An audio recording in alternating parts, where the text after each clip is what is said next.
eu vou ler e vou fazer um breve comentário. O nosso irmão Emanuel é quem vai fazer a palestra. Qual é o tema? Doença e cura na visão espírita. Doença e cura na visão espírita. Rafael vai fazer a prece final. Tá certo? O capítulo de hoje do Livro dos Espíritos é o capítulo 11, da Lei da Justiça, de Amor e de Caridade. Olha que o tema é bom, não é? Então, é Justiça e Direitos Naturais. A pergunta é a 873. Vamos lá. O sentimento da justiça está em a natureza ou é resultado de ideias adquiridas? Como é que a gente vai interpretar essa pergunta? Como é que a gente vai entender a pergunta? Vejam só. O sentimento da justiça está em a natureza ou é resultado de ideias adquiridas? Quer dizer, a gente vai... isso é uma coisa natural, é uma coisa que está dentro de nós, ou a gente vai adquirindo o instinto dessa justiça, não é?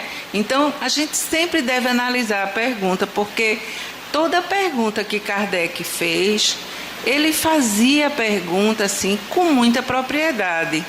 Porque a gente diz assim, meu Deus, como é que a gente vai entender essa justiça, né? Se é uma coisa natural ou se é uma coisa assim que a gente foi adquirindo com o tempo, né? Aí vamos ver a resposta que os espíritos deram. Está de tal modo em a natureza que vos revoltais à simples ideia de uma injustiça. É fora de dúvida que o progresso moral desenvolve esse sentimento, mas não o dá. Quer dizer, o sentimento ele vem com o nosso entendimento, com o progresso natural. Porque o ignorante, ele mata e acha que não fez nada demais, né? Ele rouba e acha que eu digo ignorante é aquele que não conhece, é aquele que não desenvolveu ainda naturalmente esse sentimento, não é?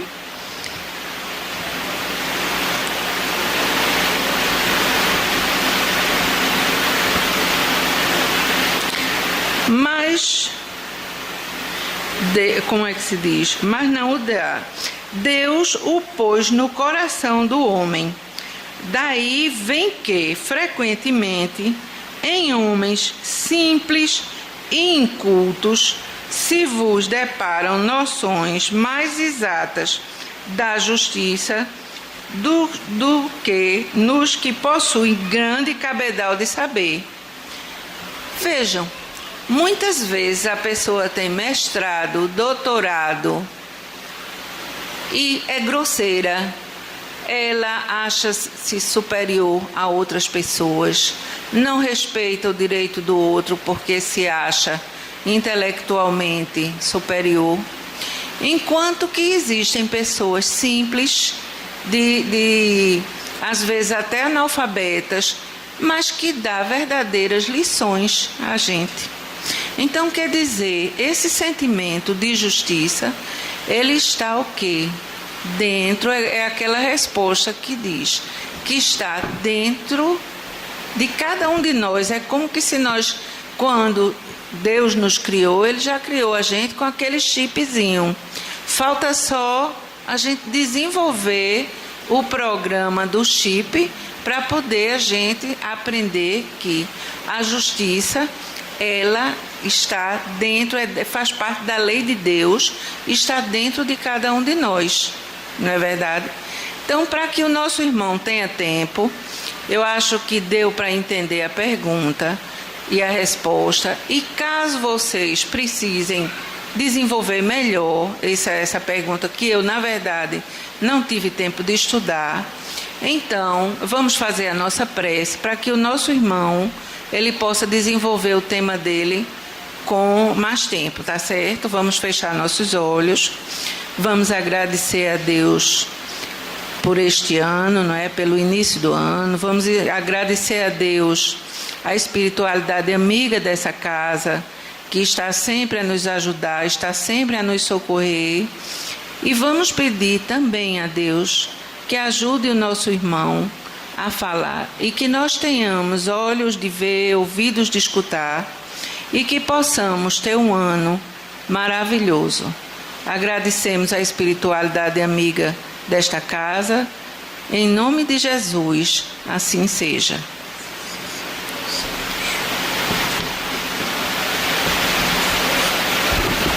Boa noite a todos. Que a paz de Jesus se faça presente em nossas vidas hoje e sempre. Antes de iniciarmos a nossa reflexão da noite de hoje, eu gostaria de trazer um abraço fraterno lá do Grupo Espírita Regeneração, que é o centro onde nós desenvolvemos nosso trabalho voluntário, e dizer que para mim é sempre uma alegria poder estar aqui no Manuel Quintão. É uma casa que há alguns anos já venho visitando, recebendo esse convite para desenvolver esses temas sobre a doutrina espírita. Então eu peço auxílio à espiritualidade amiga para nos intuir e fazer com que as nossas palavras sejam ditas de formas coerentes e esclarecedoras, que esse é o objetivo da nossa fala na noite de hoje, é esclarecer e conseguir abrir as nossas consciências para o tema que será abordado. Bem, o tema escolhido pela casa, quando me foi feito o convite, perguntaram se eu tinha algum tema pronto. E desde o final do ano passado, por conta dos recentes acontecimentos envolvendo um dito médium muito conhecido no Brasil, pediram, algumas casas em que eu visitei, pediram para que eu falasse sobre o processo de doença e de cura, né, em que leva muitas pessoas a frequentarem não apenas o centro espírita, mas também outras instituições religiosas. A maioria de nós procuramos ajuda espiritual no momento da dor. E quando estamos sofrendo, nós estamos também fragilizados emocionalmente.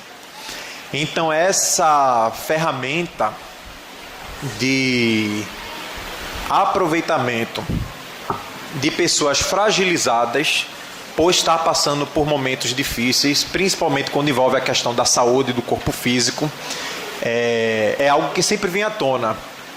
Vira e mexe na mídia, aparece alguém envolvido com religiosidade ou não, aproveitando-se do sofrimento e da fragilidade das pessoas.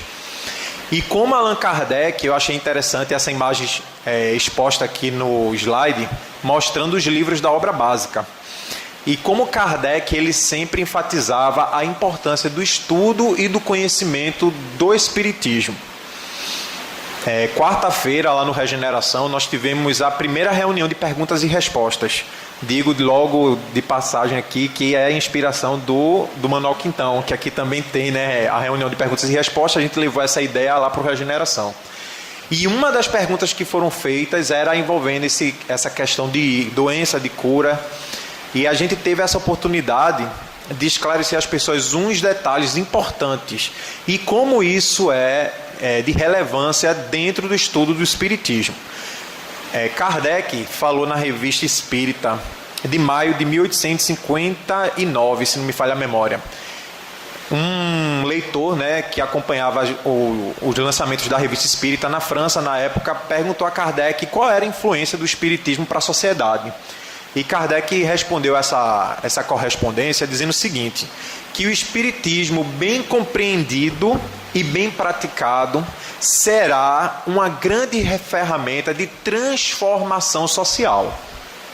Então veja, Kardec ele diz o seguinte, que o Espiritismo bem compreendido e praticado, primeiro nós temos que entender o que é Espiritismo. E vejam, nesses poucos anos em que nós estamos visitando outras casas com as palestras, nós nos assustamos com a quantidade de pessoas que estão na casa espírita, às vezes 10, 20, 30 anos e ainda não conhecem o que realmente é espiritismo, ou então não se dedica ao estudo, nem que seja simples, das obras básicas, porque se lê muito romance, e nós não estamos aqui condenando, né, a leitura dos romances, são ótimos, realmente traz muitos ensinamentos, como o da Zíbia, da Mônica de Castro e tantas outras, mas muito se dá atenção aos romances, aos livros subsequentes, né, da doutrina, do Chico, do Divaldo, mas poucas pessoas, ainda trabalhadoras do centro espíritas, não conseguem estudar com profundidade as obras básicas de Allan Kardec, que é, na verdade, o pilar da doutrina espírita. Então, para a gente conseguir compreender o que é um processo de doença e de cura na visão espírita, é necessário a gente estudar realmente as obras de Kardec. Nós vamos iniciar, eu trouxe alguns livros de apoio, que eu sempre gosto de indicar, a gente lê bastante e nós indicamos livros. Dentre os livros nós temos um de Kardec, que é o livro dos médiuns. Por quê? Nós vamos observar que dentro das várias práticas da mediunidade, existe um tipo de mediunidade que se chama mediunidade de cura, ou também conhecido como médiuns curadores. São pessoas, como todos nós, temos um tipo de mediunidade. Kardec deixa bem esclarecido no livro dos médiuns que todos nós somos médiuns. E o que é ser médium?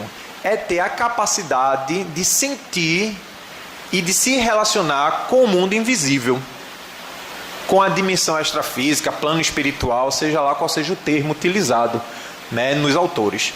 Mas ter mediunidade é essa capacidade de interação com o mundo espiritual. Todos nós temos essa faculdade. Agora, existem pessoas que têm mais desenvolvidas, como, por exemplo, o próprio Chico Xavier, Divaldo, que já manifestaram seus talentos mediúnicos desde a infância, né? Como o Divaldo sempre relata que quando ele tinha 7 anos foi a primeira vez que ele descobriu que via coisas que ninguém via, quando ele viu a avó dele pedindo para passar um recado para a mãe dele. E a avó dele já era desencarnada naquela época, então Divaldo começou a ser até taxado como louco, porque estava vendo coisas do além, né? Do mundo, do outro mundo. Então nós temos essa consciência de que todos nós somos médiuns. E o médium curador, que tem a mediunidade de cura, é aquela pessoa que tem a capacidade de regenerar ou refazer através do magnetismo e dos fluidos espirituais as nossas células e conseguir fazer com que nós alcancemos a cura de algumas enfermidades. Agora, existem muitos detalhes que só apenas o estudo sério e aprofundado do livro dos médiuns e de outras obras que nós vamos conseguir compreender isso.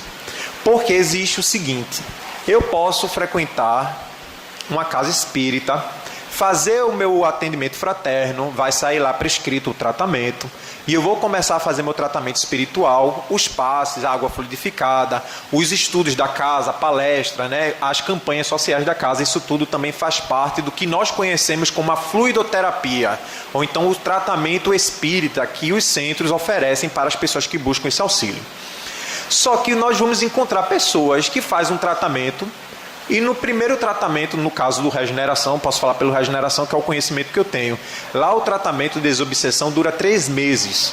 Depois dos 3 meses, a pessoa refaz a consulta para saber se a espiritualidade libera a pessoa, ou então se a pessoa vai refazer novamente mais 3 meses. Tem pessoas que fazem os 3 meses e conseguem alcançar a cura de uma enfermidade, por exemplo. E existem outras pessoas que vão frequentar um centro 1 ano, 2 anos, e a doença não se cura.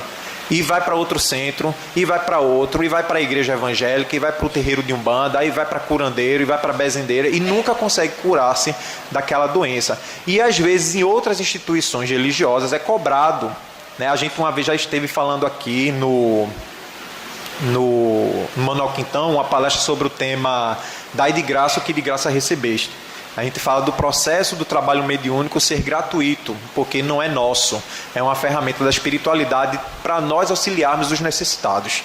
Então o que acontece? A gente tem que compreender o seguinte: o que é doença? A OMS, que é a Organização Mundial de Saúde, ela vai dizer o seguinte, que saúde é quando o indivíduo está em plena harmonia social, física e psíquica. E quando uma dessas 3 vertentes, esses 3 pontos, ou a física, ou o psicológico, ou socialmente o indivíduo não está equilibrado, ele está doente. Então, na verdade, a doença é a falta de equilíbrio nessas 3 formatações da nossa vivência. O que é que a AME, a Associação de Médicos Espíritas, está lutando com muito esforço desde a doutora Marlene Nobre, né, que foi a fundadora da AME Brasil, e vários outros médicos, psicólogos, psiquiatras estão nessa labuta diária para o quê? Conseguir introduzir nessa prescrição da OMS também a questão da espiritualidade. Então, o indivíduo, para estar 100% saudável, ele tem que estar equilibrado fisicamente, psicologicamente, socialmente e espiritualmente. Tanto que muitos cursos da área de saúde, inclusive a UPE, já vai implantar a cadeira nos cursos de saúde, a disciplina de saúde e espiritualidade. Porque se compreende hoje, né, no nosso século XXI, na era, como Divaldo fala, Manuel Filomeno de Miranda fala através de Divaldo no livro Transição Planetária, que nós adentramos a era do espírito. Então nós vivemos a era do pensamento. E o nosso pensamento, a nossa vontade e a nossa consciência vai influenciar bastante no processo de saúde e de cura, no caso da falta da saúde, que aí se instala a doença. Então a gente tem que ter essa consciência. Nós hoje temos essa sabedoria de que somos seres espirituais. E para as pessoas que não têm podemos dizer, esse conceito de espiritualidade, existem muitas pessoas, inclusive médicos, que são ateus, por exemplo, e são materialistas. Mas nós compreendemos hoje que somos seres transcendentais. Então a medicina do século XXI, como Eurípides Couto fala aqui no livro Espiritismo e Genética, que nós vamos ler um trecho, ele fala que a medicina do século XXI não enxerga mais aquele paciente como uma perna quebrada, ou como um braço quebrado, ou como um câncer, ou como uma leucemia, ou como uma AIDS. Começa a se enxergar que aquilo ali, ou aquela ali, é uma pessoa, um ser humano que tem a sua vivência, tem as suas experiências, tem uma família, tem seus sonhos, e que está com uma perna quebrada, ou que está com câncer, ou que está com leucemia. Então hoje a medicina, a cada dia que passa, vai se humanizando. Para nós espírita, poderíamos dizer que vai se espiritualizando, porque começa a enxergar a pessoa apenas não como uma doença, uma enfermidade, uma patologia, e sim como um ser integral que está aqui interagindo no meio social e que precisa manter-se saudável para conseguir desenvolver as suas tarefas diárias. Essa é a proposta hoje da Associação de Médicos Espíritas, lutando para a espiritualização, ou podemos dizer, a humanização da medicina. Tendo isso em vista desse processo do que é a doença, nós vamos observar o seguinte, que existe, dentro da perspectiva espírita, e o próprio Andrei Moreira, nesse livro aqui que eu recomendo, é extraordinário, lá no Regeneração a gente já estudou ele, Cura e Autocura, uma visão médico-espírita, é do Dr. Andrei Moreira.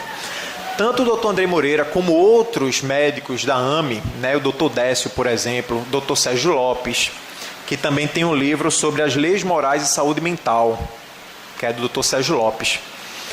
Eles falam o seguinte, e nos explicam baseados nas obras de Kardec, que o processo de doença e de enfermidade nem sempre é algo negativo para a vida do espírito. E nós temos aqui que frisar bastante isso, para a vida do espírito. Porque quando o espiritismo vai tratar desses assuntos, desses temas, como por exemplo doença, saúde e cura, nós temos que ter aquela visão de que somos espíritos imortais. Haroldo falou no congresso que teve em Caruaru, Revivendo Jesus, foi no início de dezembro. Ele falou que nós devemos enfrentar as nossas dificuldades, os obstáculos da nossa vida, não apenas como uma pessoa material, né, como esse ser material, e sim visualizar essas dificuldades com a visão, com o olhar do espírito imortal. E o que é ter o olhar de um espírito imortal? é observar que aquela dificuldade é apenas um estágio no processo de aprendizado de nós, espíritos. Trazendo para a questão do tema de hoje, é observar que aquela doença, que aquela enfermidade faz parte do nosso roteiro evolutivo, individualmente de cada um. E aí o Eurípides Kuhn, nesse livro, que também é muito interessante, Espiritismo e Genética, ele vem falar o seguinte, que muitas doenças que nos afligem não são doenças dessa existência. Obviamente, se, por exemplo, eu reencarno saudável do meu aparelho respiratório e eu adquiro o vício do fumo, muito provavelmente, com os anos passados, 30, 40 anos fumando, eu vou desenvolver uma enfermidade pulmonar, um câncer, um problema respiratório. Essa enfermidade tem a sua causa na existência atual, por conta do meu livre-arbítrio e ter escolhido iniciar esse processo do tabagismo. Só que existem pessoas, e nós conhecemos, pessoas que já reencarnam, crianças, por exemplo, que já nascem com problemas de saúde. Essas doenças que já reencarnam conosco, o Eurípides Kuhn chama elas de enfermidades kármicas. E nós vamos abrir aqui um parêntese sobre essa expressão karma, que não é uma expressão espírita. O karma é uma expressão filosófica oriental, muito utilizada na religião hindu e no budismo. E muitas pessoas, principalmente nós ocidentais, temos a visão do karma como algo negativo. Falamos com frequência, minha sogra é um karma. Né? Ou então, aquele meu filho é um karma. Ou então, meu vizinho é um karma. Dando a entender que karma é algo negativo. Quando nós vamos ver um pouco sobre o budismo, nós descobrimos que karma é o que para nós espíritas chamamos de lei de causa e efeito.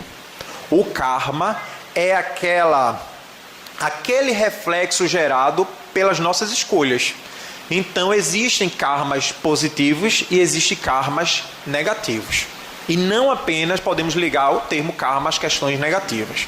O que acontece? Essas enfermidades são ditas como enfermidades kármicas, ou seja, são doenças que nós adquirimos desde outras existências.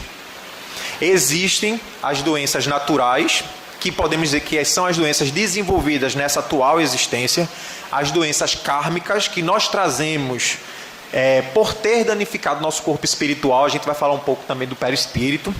E existem as doenças psicológicas, e que a AME, que é a Associação de Médicos Espíritas, denomina de doenças psicomentais.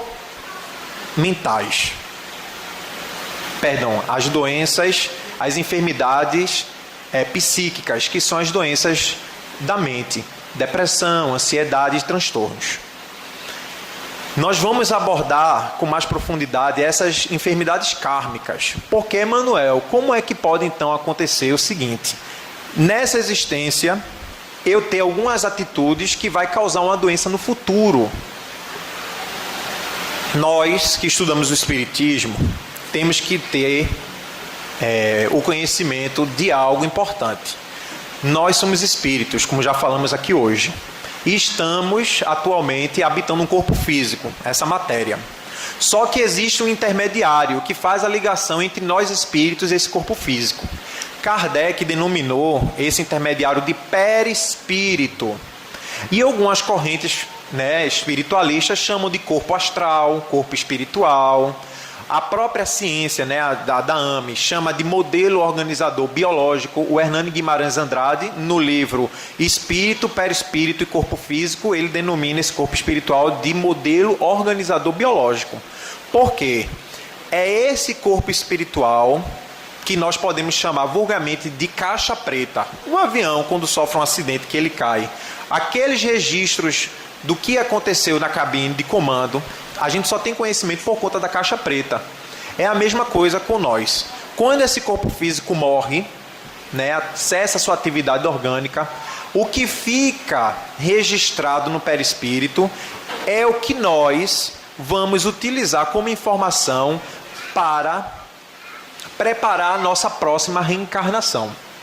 E é algo interessante da falta de estudo o seguinte, que Kardec, lá no livro A Gênese, quando ele vai falar sobre os milagres, segundo o Espiritismo, ele fala da questão dos fluidos, ele deixa bem claro que o perispírito também é um corpo, também é matéria.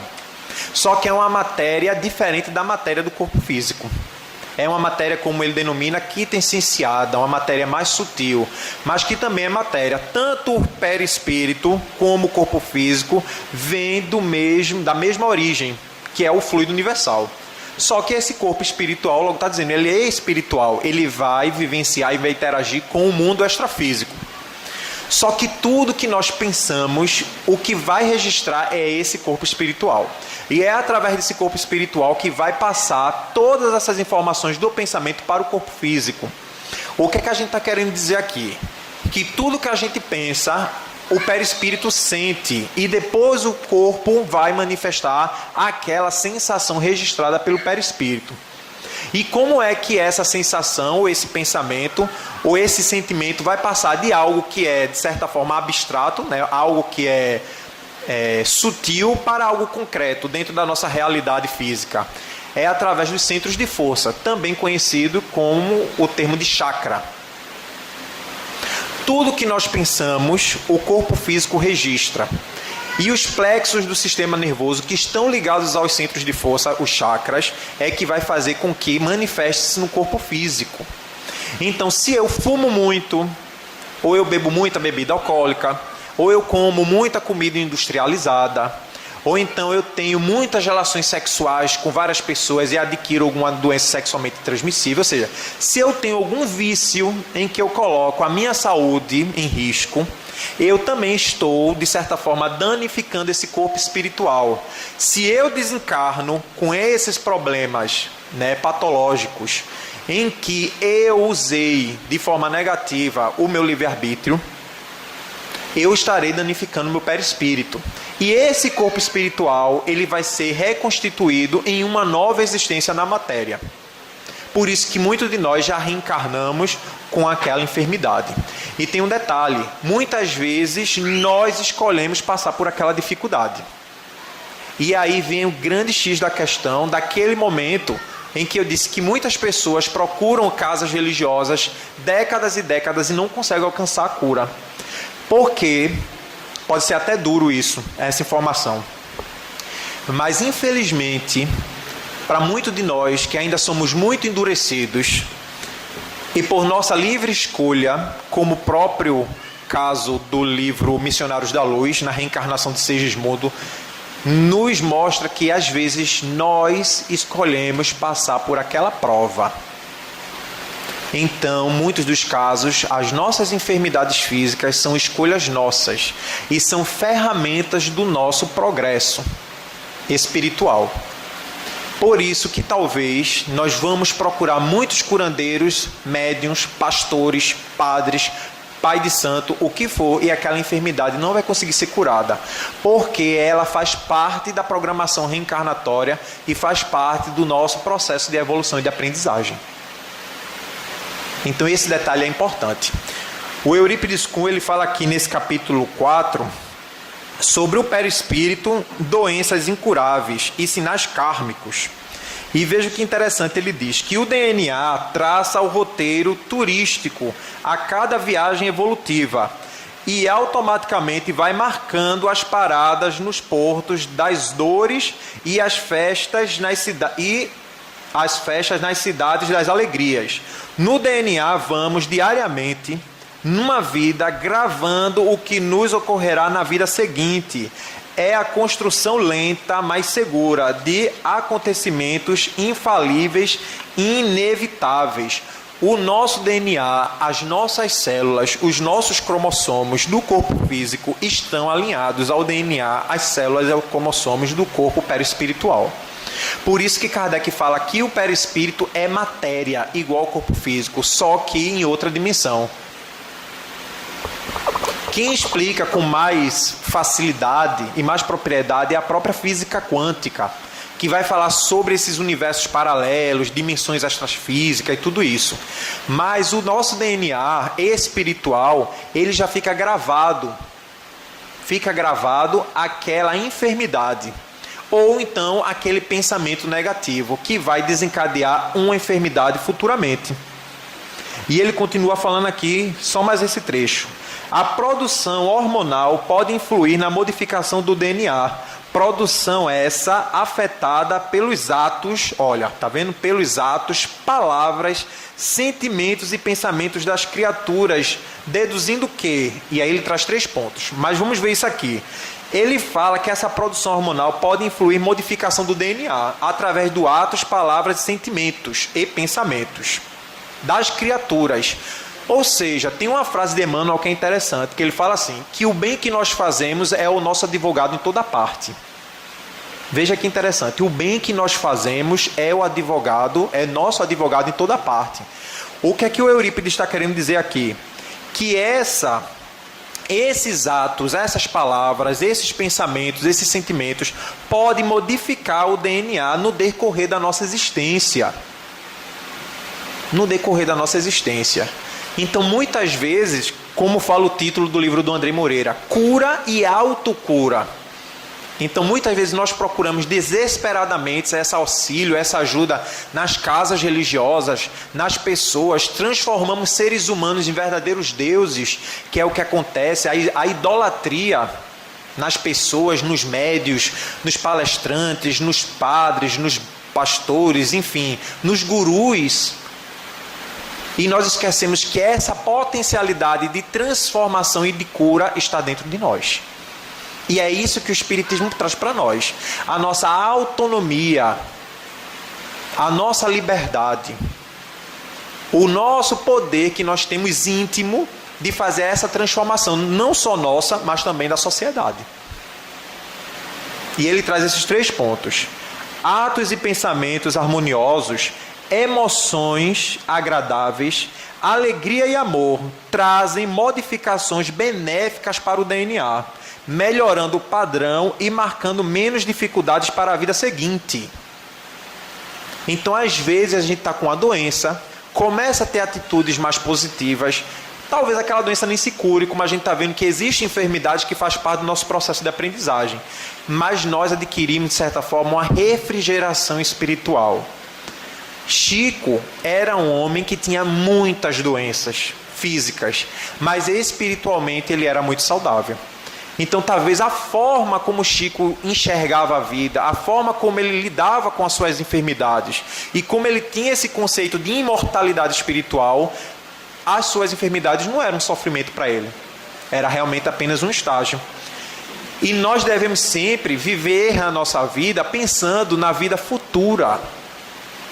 Porque é um paradoxo, nós somos espíritas ou simpatizantes do espiritismo, talvez tenham pessoas aqui que sejam simpatizantes, mas nós, enquanto espíritas, acreditamos na reencarnação, que é o quê? A vida sucessiva na matéria.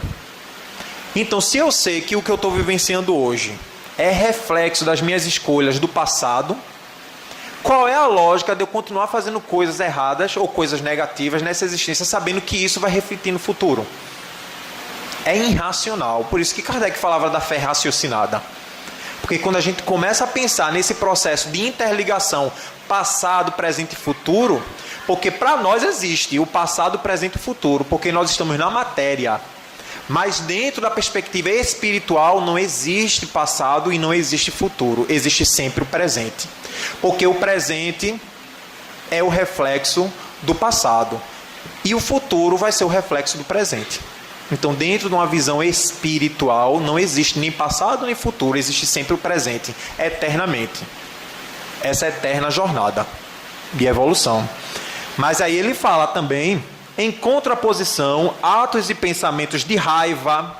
Ninguém sente raiva, aqui no Manuel Quintão não, tenho certeza que aqui todos nós estamos bem. Raiva, ódio, mentira, sentimentos baixos, emoções desregradas, provocam produções hormonais que atingem o DNA, modificando-lhe os códigos, aí agravando as marcas que determinarão no futuro reações e ações nos pensamentos destrutíveis.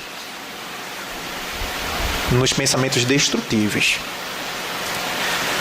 A era do pensamento, Manuel Filomeno de Miranda, que é um espírito amigo que fala através da psicografia de Divaldo, ele nos alerta sobre esse processo, que nós entramos na era do pensamento. Tem uma trilogia que eu indico, do Manuel Filomeno de Miranda, é o Transição Planetária, Amanhecer de uma Nova Era e Perturbações Espirituais. São 3 livros, que é uma trilogia.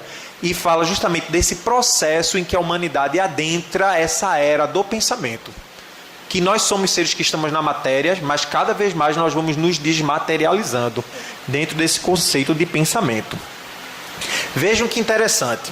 Se eu acredito que minhas enfermidades, seja ela kármica, ou seja, que eu já trago registrada nesse DNA espiritual, no perispírito, seja ela natural, ou seja, que eu adquiri por conta das minhas escolhas desregradas nessa existência, ou seja ela as psicopatologias, né? As doenças da mente, a depressão, a ansiedade, os transtornos, né? Síndrome do pânico e tudo isso. Se eu tenho esse conceito de que essas enfermidades estão se originando no pensamento, é ilógico eu procurar algum tipo de trabalho espiritual onde vai haver invasão física, cortes, perfurações, aparelhos de metais sendo introduzidos no nariz, no ouvido. É ilógico, porque a proposta do espiritismo é a cura da alma e não apenas a cura do corpo. A prova é que Chico, como a gente falou antes, tinha várias doenças físicas, mas espiritualmente era saudável. E Chico, ele foi convidado várias vezes para ser levado até Arigó. Arigó era um médium que recebeu o espírito de Dr. Fritz e fazia cirurgias espirituais. E Chico falava: não, porque Emmanuel diz que essas minhas enfermidades são necessárias para o meu aprendizado. Então Chico, mesmo espírita, mesmo podendo ir em um desses famosos curandeiros, ele tinha essa consciência do processo dele de aprendizado. E Kardec nos alertava, porque veja o seguinte: no capítulo 14 da segunda parte do Livro dos Médiuns, onde Kardec vai tratar sobre vários tipos de mediunidade, médium audiente, médium vidente, médium falante, ele trata dos médiuns curadores, que são essas pessoas que têm a capacidade, como eu havia falado antes, de promover a cura das pessoas. Eu separei 2 trechos aqui, porque o item é bastante extenso, e seria necessário uma palestra inteira apenas só sobre esse tema. Mas veja o que Kardec nos alerta. Ele fala: diremos apenas que este gênero de mediunidade consiste principalmente no dom que possuem certas pessoas de curar pelo simples toque, pelo simples olhar, mesmo por um gesto. Olha esse detalhe: sem o concurso de qualquer medicação ou objeto. Kardec falando: diremos apenas que este gênero de mediunidade consiste principalmente no dom que possuem certas pessoas de curar pelo simples toque ou olhar, mesmo por um gesto, sem o concurso de qualquer medicação ou objeto. Porque lá no livro da Gênesis, veja como é importante o estudo. No livro da Gênesis, quando vai falar dos fluidos, se não me falha a memória, é o capítulo 14, da segunda parte, fala da fotografia do pensamento e fala que a manipulação dos fluidos é feita pela espiritualidade com o concurso do médium. É importante a gente saber isso. Nós, enquanto médiuns, temos o nosso magnetismo, que na época Kardec denominou de fluido animalizado. E a espiritualidade amiga tem o fluido espiritual. Então, no momento da transfusão de fluido, de magnetismo, que nós conhecemos como passe, existe essa mescla. O médium, aplicador de passe, está ali, né? O consulente está sentado para receber esse auxílio fluídico. O médium impõe as mãos, fazendo o passe de imposição ou dispersivo, ou de realinhamento dos centros de força, dependendo do tipo do passe. Mas a espiritualidade está ali na retaguarda, também canalizando aquela energia fluídica que vai ser passada pelo médium para conseguir atingir a cura ou então aliviar as dificuldades daquele consulente. Veja a importância do médium, aplicador de passe, manter a sua saúde física, a sua saúde mental, a boa alimentação, os bons pensamentos, pelo menos, como o Jacomelo fala, no dia que vai aplicar o passe. Porque na nossa condição é muito difícil nós conseguimos nos manter equilibrados o tempo inteiro, a semana inteira, a vida inteira. Então, pelo menos no dia que vai ter o trabalho do passe, que você coma comidas saudáveis, leves, evite entrar em conflitos, confusões, discussões, mantenha-se vigilante, ouvindo boas músicas durante o dia inteiro, para quando chegar à noite, a espiritualidade conseguir utilizar você como ferramenta de auxílio próximo. Ou então vai acontecer que nem André Luiz narra no livro Os Mensageiros, que numa reunião mediúnica onde existiam ali 8 médiuns, apenas um estava em condições de fazer o trabalho. Os outros 7 foram isolados. Vejam, a espiritualidade teve que desperdiçar energia e tempo isolando aqueles outros 7 médiuns para poder utilizar apenas um médium no trabalho, na reunião. Um tinha comido carne demais, estava com azia. O outro tinha ido à praia e viu as mulheres de biquíni. E como ainda tem a sua sexualidade comprometida, ficou vindo aqueles pensamentos eróticos no momento da reunião mediúnica. O outro havia fumado um cigarro antes de entrar no centro. Cada um tinha a sua dificuldade, como todos nós aqui temos.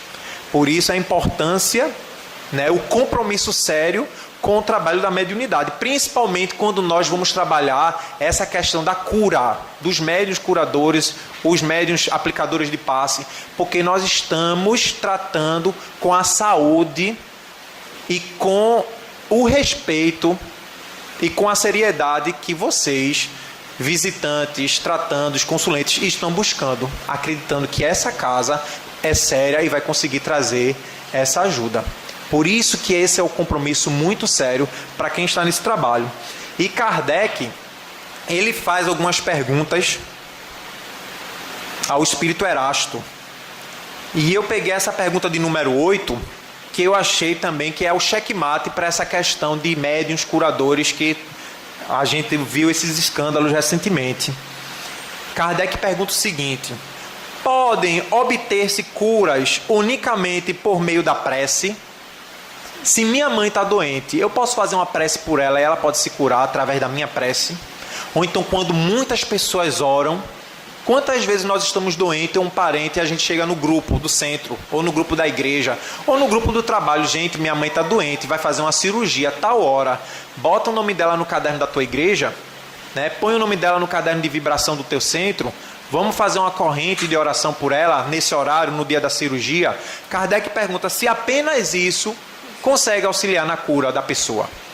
E olha o que o Espírito Erasto responde: sim, algumas vezes, desde que Deus o permita. Por que ele fala desde que Deus o permita? Pode acontecer, no entanto, que o bem do doente esteja em sofrer com a doença. Aquilo que a gente havia falado, que muitas das nossas doenças, que são kármicas, que nós já trazemos no nosso DNA perispiritual, são necessárias para o nosso aprendizado no mundo material.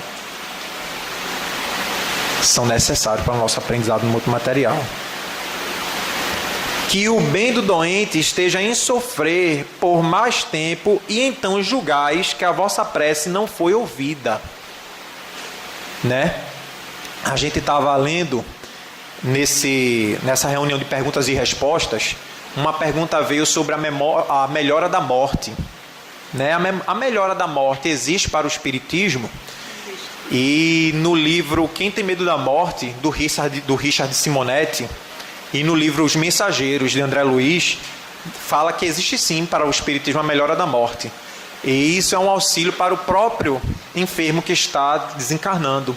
Porque no momento do desencarne, muitos de nós, por ter o apego muito grande ao ente querido, ficamos velando, ficamos suplicando, chorando, lamuriando no seu leito, e não conseguimos deixar com que ele parta. E isso atrapalha as nossas energias, os nossos pensamentos, a nossa tristeza, o nosso apego, o nosso egoísmo, faz com que a equipe espiritual que está trabalhando naquele processo de desencarnação não consiga afrouxar os laços fluídicos que prendem o corpo espiritual ao corpo físico. E aí o que acontece? O mentor que está ali coordenando aquela equipe, daquele processo de desencarnação, faz um passe, uma transfusão energética para que aquele indivíduo melhore momentaneamente. Quando ele melhora, a consequência é que os parentes se aliviem.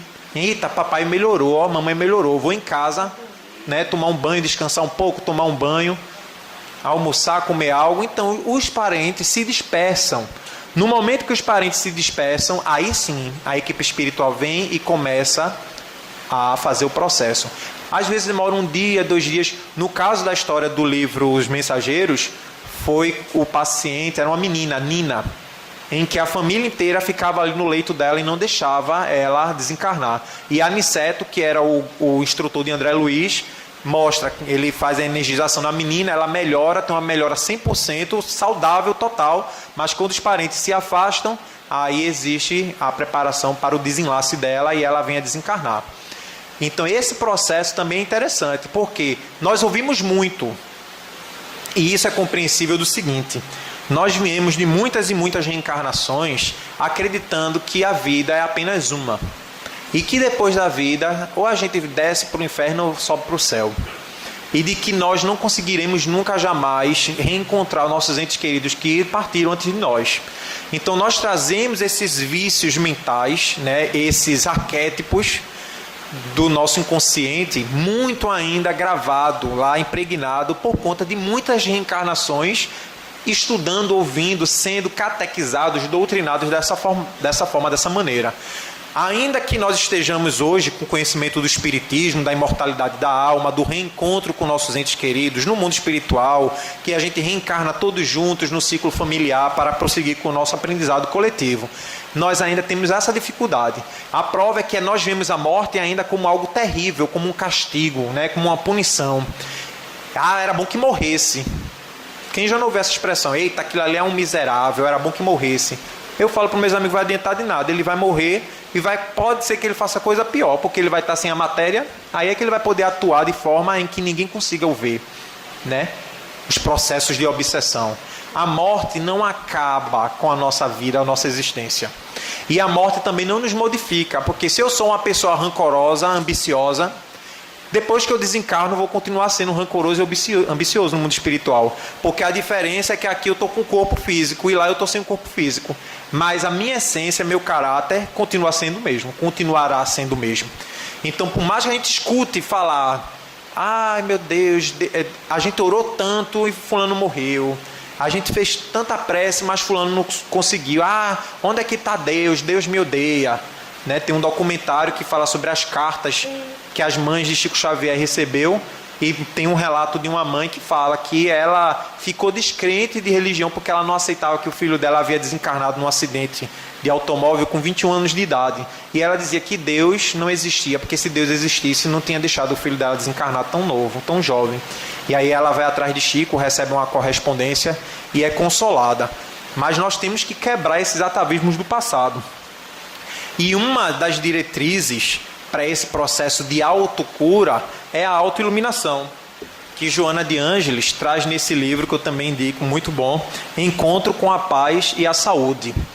Em vários capítulos, a Joana ela vai tratar desses processos de autoiluminação, de como nós devemos tratar e cuidar e dar uma atenção maior a nós mesmos. Gente, nós devemos nos amar, nós devemos nos respeitar. E para isso tudo é preciso a gente se conhecer. E não é fácil a gente ficar na frente de um espelho e se desnudar, se despir das nossas aparências, porque na sociedade a gente usa nossas máscaras. Como Joana fala, nossas máscaras sociais. Aqui eu estou usando uma máscara social de palestrante. Em casa eu uso uma máscara espiritual de pai. Na escola eu uso uma máscara de professor. Máscara não é no sentido de falsidade. É de que nós assumimos posturas de acordo com o ambiente que nós estamos convivendo. Mas é na intimidade nossa que nós nos despimos de todos esses papéis, esses títulos, né? Essas posturas, essas máscaras de nós somos quem nós somos. E ser quem nós somos e aceitar quem nós somos é muito difícil. É muito difícil.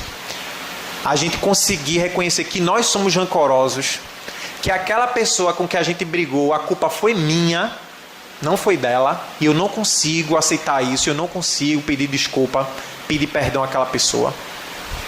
É muito difícil. Mas a Joana fala que esse é um processo. E no capítulo 9, ela fala justamente sobre o processo de autoiluminação, né? A gente conseguir alcançar esse padrão de paz interior.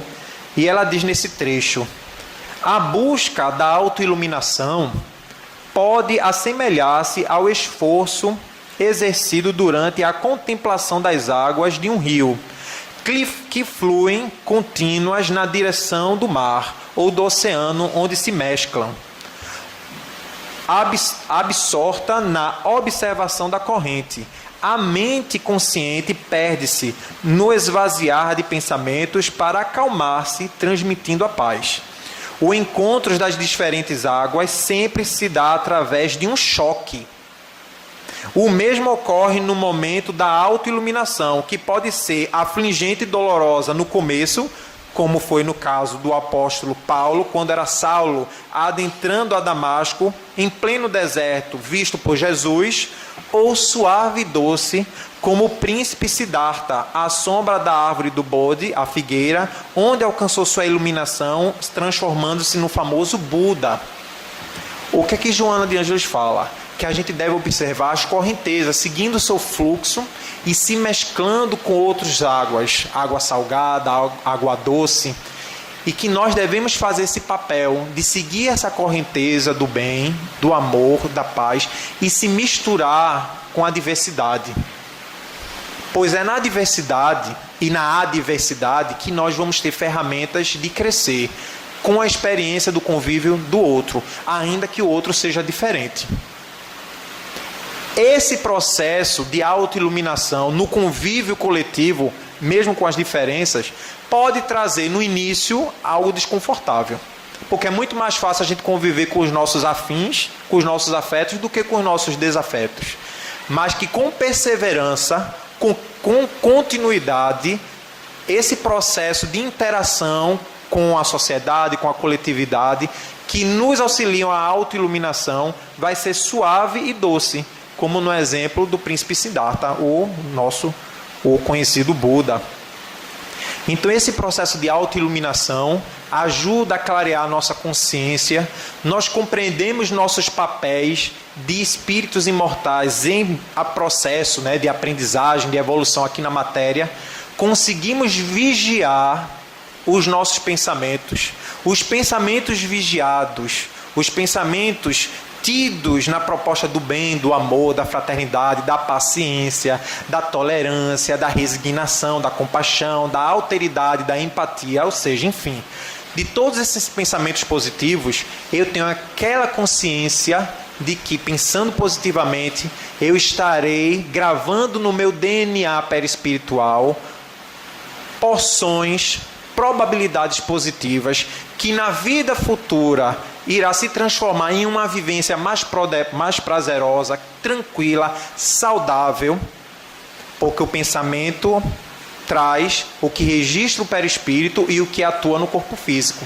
Então o processo de doença e de cura na visão espírita é muito mais íntima. Nós somos médicos de nós mesmos.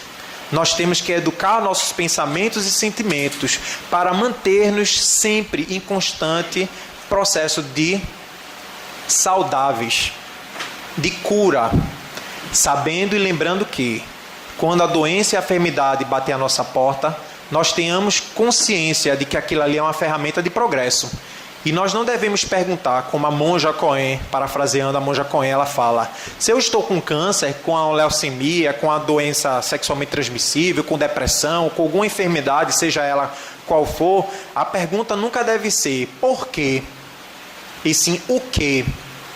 Não devemos perguntar por que estamos com aquela doença, e sim o que eu posso aprender com aquela doença.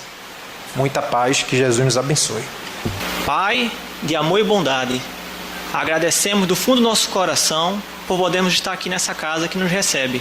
Agradecemos, Senhor, pelo aprendizado nobre e sublime que tivemos. Ajuda-nos, Senhor, a nos manter humildes diante da doença, diante do sofrimento, mas corajosos e com fé de que tudo se resolve e todos sempre podemos evoluir. Nos acompanha, Senhor, na atividade que vai continuar. Nos ajuda a nos manter em sintonia, a ser instrumentos da Tua paz, para que possamos vibrar esses bons sentimentos na nossa cura e na cura dos nossos irmãos espirituais, que no passado nos comprometemos.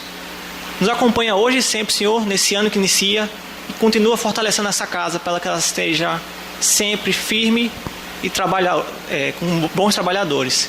Que assim seja. Em nome de Deus, em nome da espiritualidade amiga,